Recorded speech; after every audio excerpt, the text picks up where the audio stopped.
blessing for humankind. India is also blessed with this technology.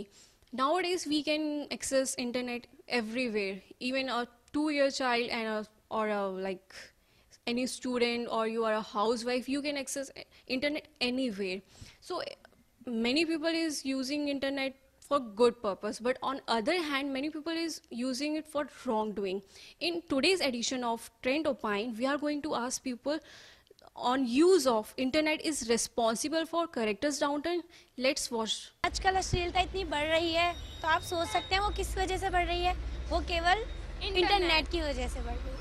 Internet बहुत useful है, लेकिन अश्लीलता को बहुत बढ़ावा भी दे रहा है। आप सोच भी नहीं सकते कि इतनी कम एज के बच्चे जो पहले कुछ जान भी नहीं, उन्हें कुछ पता भी नहीं होता था आजकल कि कैसे किसी लड़की को टोन करना है, कैसे उसको छेड़ना है, नहीं। लेकिन आजकल वो इंटरनेट पे जाकर पता नहीं कैसी अब्यूज चीज़ें देखते हैं, पता नहीं क्या क्या करते हैं, वो केवल इंटरनेट की वजह से। को नेट स्पेशली अलग से दे दिया जाता है। बच्चे गेम खेलते खेलते उनमें ऐसी चीज़ें देख लेते हैं जिससे उनकी माइंड को शार्पनेस की जगह कुछ और सोचने को मिलता है। वो लड़कियों को देखते हैं, छोटी छोटी ड्रेस में देखते हैं, तो वो कुछ और माइंड में इंक्लूड कर देते हैं कि अगर हम भी थोड़े बड़े होकर ये करते हैं। इंटरनेट भी यहाँ थोड़े काफ़ी हद तक इसमें यूज़ आता है, क्योंकि इंटरनेट में बहुत ज़्यादा चीज़ें दिखाई जाती हैं।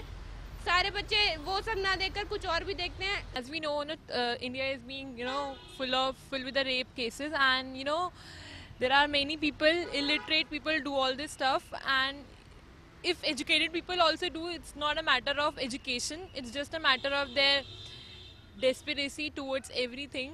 They treat a 7-year girl and a 60-year lady as the same. What should I speak next? And आपको क्या लगता है कि इंटरनेट का क्या रोल है इसमें? internet is something which provide every kind of news to every age child, and even second class student can go and watch every kind of movie and all that stuff, and it's giving an education of every kind of education which is not needed to be given at that particular age. But first of all मैं ये कहना चाहती हूँ कि सबसे पहले तो गंदी जो साइट्स होती है, पॉर्न साइट्स होती है, वो ऑफ करवाई जाए, क्योंकि उनकी वजह से जितने भी छोटे छोटे बच्चे होते हैं या जितने भी बड़े बड़े बच्चे होते हैं, सारी उस साइट्स को देख के ही ये काम करते हैं। और गलत हिंट तो हर किसी को मिलती है ही, ये चीज़ नहीं देखनी। तो क्योंकि पेरेंट्स अगर छूट दे देते हैं, तुम टीवी देखो, तुम बाहर जाओ, तो एक वो हो जाती है, लिमिट क्रॉस हो जाती है। ऑब्वियसली बात है कि बच्चे बिगड़ते ही हैं उस चीज़ से, तो इन चीज़ों पे भी ध्यान देना चाहिए। बॉयज़ तो ज़्यादातर इन चीज़ को कैच करते हैं, ऑब्वियस सी बात है।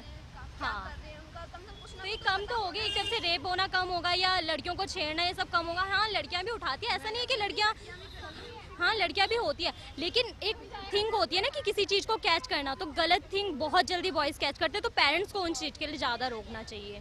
तो वैसे इसका बहुत ज़्यादा मिसयूज़ हो रहा है, जो इंटरनेट पे लोग बाग डाल देते हैं, बच्चे देखते हैं, सब देखते हैं, पब्लिक सभी यूज़ कर रही है आजकल इंटरनेट, तो बहुत ज़्यादा मिसयूज़ हो रहा है इसका। और इन चीज़ों से आगे भी फ़र्क पड़ रहा है, इन चीज़ों से कि इंटरनेट पे कोई अगर कुछ सर्च मारता है तो उस चीज़ से उसके अंदर पॉपुलेशन बढ़ती है, फिर वो किसी को देखता है तो फिर उसको ये लगता है कि मेरे को इससे आगे कुछ बात करनी चाहिए। अगर बात नहीं हो पाती है तो फिर वो उसको यूज़ करता है गलती, मतलब अपने अंदर जो भी उसके अंदर जो भी होता है उसको रोकता है या उसे पीटता है, जिस भी तरीके से मतलब कुछ करने की कोशिश करता है, तो ये सब चीज़ें गलत हैं। बट मैं ये कहना चाहूँगी कि रेप के लिए लोगों की मेंटालिटी मैटर करती है। ये इंटरनेट वगैरह देखो, टेक्नोलॉजी फास्ट जा रही है तो लोग भी उसी के हिसाब से चलेंगे, बट तुम्हारे ऊपर है कि तुम उसका एडवांटेज ले रहे हो या डिसएडवांटेज ले रहे हो। या टोटली ऑन मेंटालिटी। अगर आप बच्ची को बच्ची नहीं समझ रहे हो, उसको एक कमर्शियल कमोडिटी समझ रहे हो, एक लड़की समझ रहे हो अपनी नीड्स पूरी करने के लिए, तो